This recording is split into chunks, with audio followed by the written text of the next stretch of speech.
এই হলে বয়সে যারা আমার চেয়ে বড় তাদেরকে প্রণাম এবং আমার ছোটদেরকে অনেক অনেক শুভেচ্ছা। আমার সম্বন্ধে কিছু কথা আমার এই আর.কে. নগর কলেজে ভারপ্রাপ্ত অধ্যক্ষ শ্রীযুক্ত দীপঙ্কর দাস মহাশয় বলে গেছেন। আমি খুব সংক্ষেপে তোমাদের উদ্দেশ্যে বলছি যে 2011-তে আমি এই কলেজে প্রিন্সিপাল পদের জন্য অ্যাপ্লাই করেছিলাম। ভাগ্যের লিখন এমনই যে আমার আর ইন্টারভিউ এই কলেজে হয় নাই। তার ঠিক পরে পরে আমি হাইলাকান্দি এসএস কলেজে চলে যাই। 2012-এর জানুয়ারিতে আমি করিমগঞ্জ কলেজ থেকে হাইলাকান্দি এসএস কলেজে চলে যাই। তারপর 3.5 বছর ওই কলেজে চাকরি করার পর রবীন্দ্র সদন কলেজে আসি। তো 12 বছরের মতো প্রায় আমার প্রিন্সিপাল হিসেবে আমার চলছে। সব মিলিয়ে 36 বছর আমার কলেজে আমি কাজ করেছি, বা আর কিছুদিনের মধ্যেই আমি আমার এই প্রফেশন থেকে অবসর নিয়ে নেব। অবসর আমি নিচ্ছি ঠিকই, কিন্তু চারিদিকে যা দেখছি যে সবাই তো কোনো না কোনো জায়গায় যেখানেই যায় আমি দেখি যে আমার ছাত্র বসে আছে। তাদের দিকে যখন তাকাই তখন আমার আর মনে হয় না আমি যে অবসর নিতে যাচ্ছি। আজকে যেমন তোমাদের মধ্যে আমি এসেছি, আমার মনে হচ্ছে যে আমার বয়স মনে হয় তোমাদের বয়সী হবে। মনে হচ্ছে আমি 18 বছর 19 বছরের ছেলে। তো আজকে এই কথাটুকু মনে রেখে আমি তোমাদের সামনে কিছু কথা বলবো। আজকে এই অনুষ্ঠানে যা কথা হয়েছে আশা করি আমিও যে বলছি তোমাদের কারোই ভালো লাগছে না। কারণ কি, তোমরা যে উদ্দেশ্য নিয়ে এখানে এসছো সেটা কিন্তু এখনো শুরুই হয়নি। আজকে সবাইকে আমি রামকৃষ্ণনগর কলেজের পক্ষ থেকে এবং আমার পক্ষ থেকেও নতুনদেরকে অফিসিয়ালি এই কলেজে স্বাগত জানাচ্ছি। আজকের পর থেকে তোমরা যারা নবাগত তারা কিন্তু এই কলেজে একদম অফিসিয়ালি তোমাদের পরিচয়পত্র পেয়ে গেলে যে আমরা আর.কে. নগরের স্টুডেন্টস। আর.কে. নগরের স্টুডেন্টস তোমরা আজকের পর থেকে অফিসিয়ালি তোমাদের আইডেন্টিফিকেশন হয়ে গেল। কিন্তু স্যার কিন্তু বলেছেন সেটা কিন্তু মেনটেন করতে লাগবে। তোমরা সবসময় মেনটেন করার চেষ্টা করবে। সবার আগে ইউনিফর্মের দিকে লক্ষ্য রাখবে। যাই হোক, কলেজের ব্যাপারে এখানে অনেক কথা বলা হয়েছে। আমরা কিন্তু আজকের দিনে কলেজে শুধুমাত্র পড়াশোনার জন্য আসি না। সবাই আমরা শিক্ষকরা কিন্তু একটা কথাই বলি, যখনই একজন স্টুডেন্টের সঙ্গে বা একটা ছোট বাচ্চার সঙ্গে দেখা হয়, কি রে কোন ক্লাসে পড়িস, ওই কোন ক্লাসে পড়িস কথাটা যখন একটা স্টুডেন্ট শুনে ওর কিন্তু খুব খারাপ লাগে যে সবসময়ই শুধু পড়াশোনা।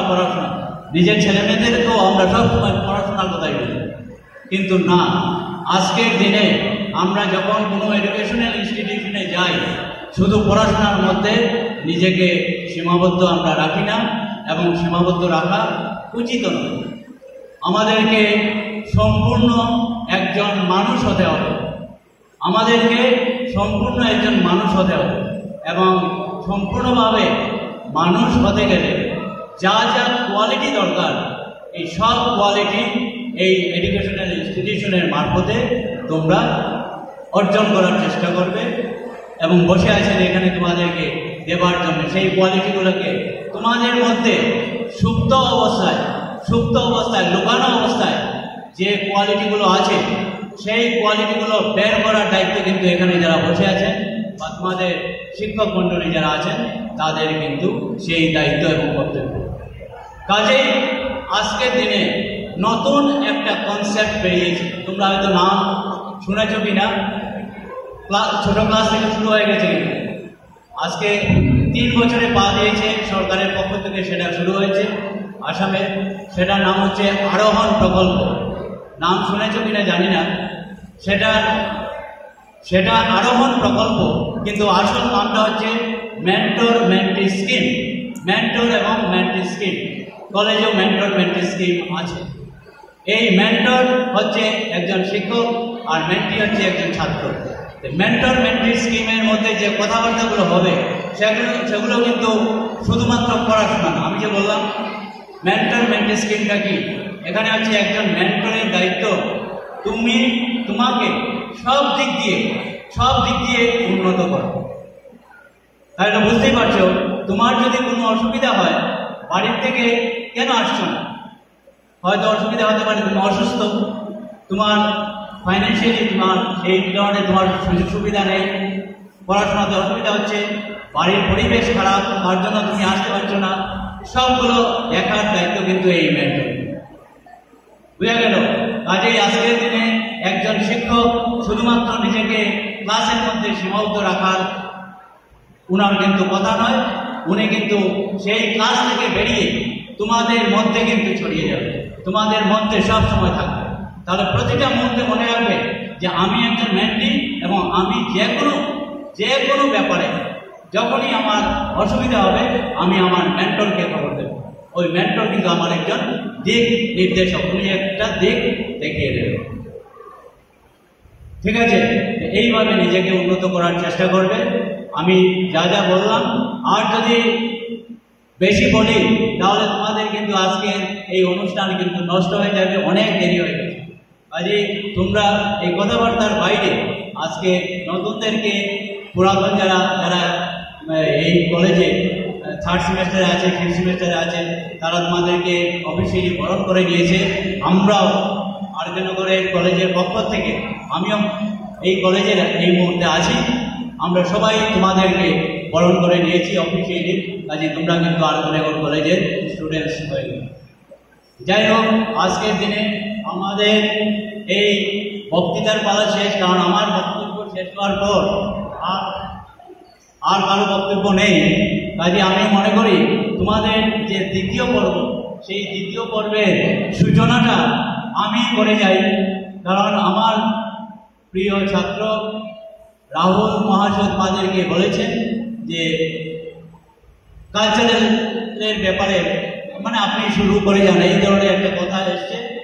আমার দীপঙ্কর এখানে আমারই ছাত্র, সরাসরি ছাত্র, তোমাদের প্রিন্সিপাল আমার সরাসরি ছাত্র, তোমাদের দীপ স্যার ফিজিক্সের দীপঙ্কর স্যার, আরেকজন দীপঙ্কর স্যার, উনিও আমার সরাসরি ছাত্র।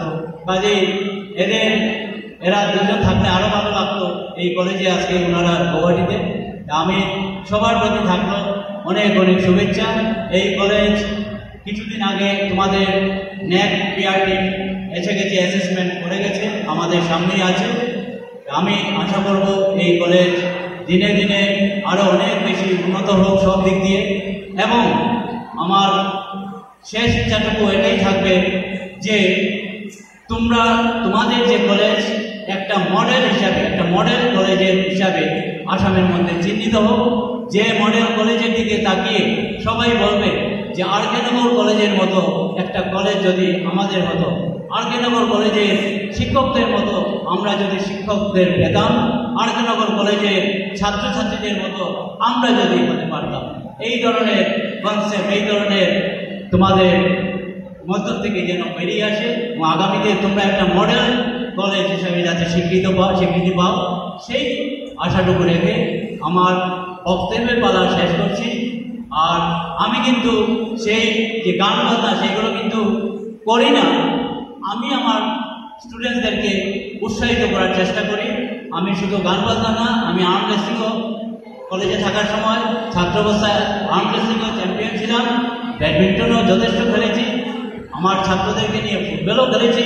কাজেই সব দিক দিয়ে যখন তুমি ছাত্রদেরকে উৎসাহিত করতে পারবে তখন দেখবে নিজের মধ্যে একটা স্যাটিসফ্যাকশন আসবে এবং দেখবে যে সত্যি আমি সমাজে কিছুটা হলেও একটু ছাপ রেখে যেতে পারছি।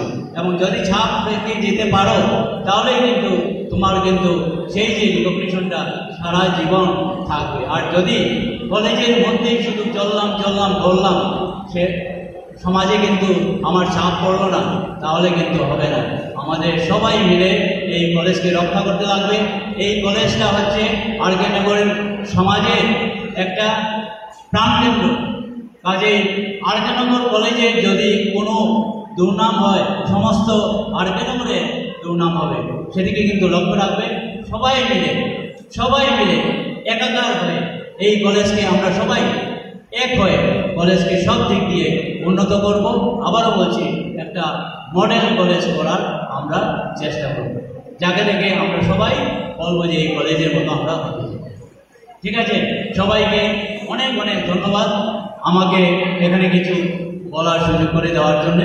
আগামী দিনে যদি সম্ভব হয় আবারও তোমাদের মধ্যে আবারও কিছু কথা বলার চেষ্টা করব। ঠিক আছে, ধৈর্য ধরে বসো। তোমাদের মধ্যে অনেকেই এখানে পারফর্ম করবে, নাচ গান হবে, সবাই মিলে আজকে আনন্দ করো। তারপর থেকেই তো ক্লাস শুরু হয়ে যাবে, পূর্ণদমে। তখন তোমাদের ক্লাসের প্রতি, তোমাদের প্রত্যেকটি ক্লাসে আসতে লাগবে, সমস্ত ক্লাস করতে লাগবে।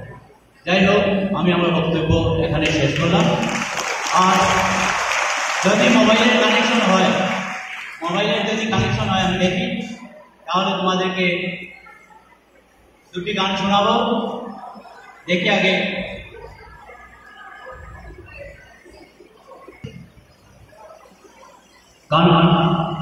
গানটা খুবই জনপ্রিয় গান, বাংলা গান। তারপর একটা হিন্দি গান গাইব। আমি যেহেতু তোমাদেরকে কোনো উপহার দিতে পারিনি, এই গানের মাধ্যমে তোমাদেরকে উপহার দিচ্ছি। গানটি হচ্ছে কি উপহার সাজিয়ে দেবে। চেষ্টা করছি।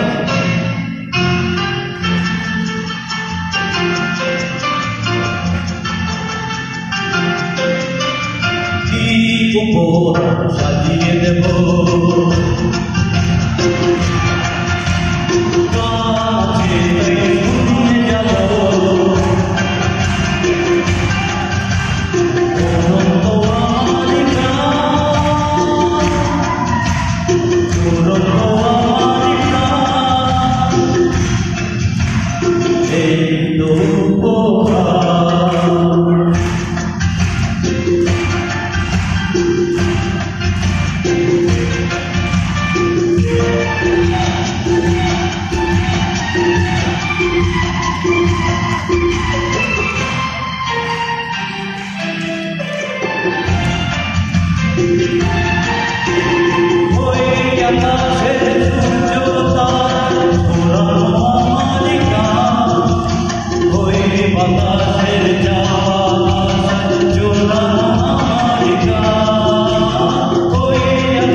আরেকটি গান, খুবই ভালো গান, খুবই সুন্দর গান, এবং এটা সবার জন্য জানা উচিত। সবাই কিন্তু এই গানটা মনে মনে গাইতে থাকবে, দেখবে আর কোনোদিন মানে অসুবিধায় থাকলেও অতিক্রম করে যেতে পারবে, যতই বাধা বিঘ্ন আসুক।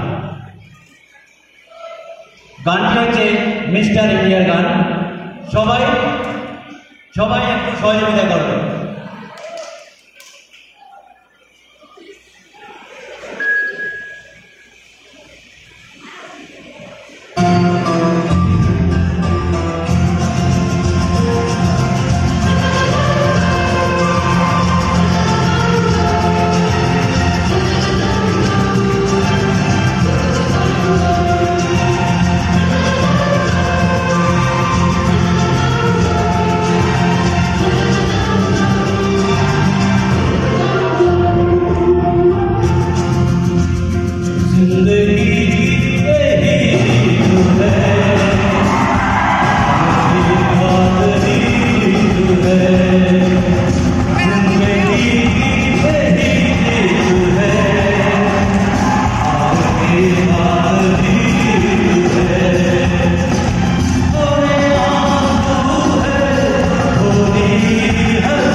অনেক ভালো হবে সেই আশা রেখে আমাদের প্রতি সেই শুভেচ্ছা রেখে আমি আমার দিক থেকে সব শেষ করলাম। ধন্যবাদ।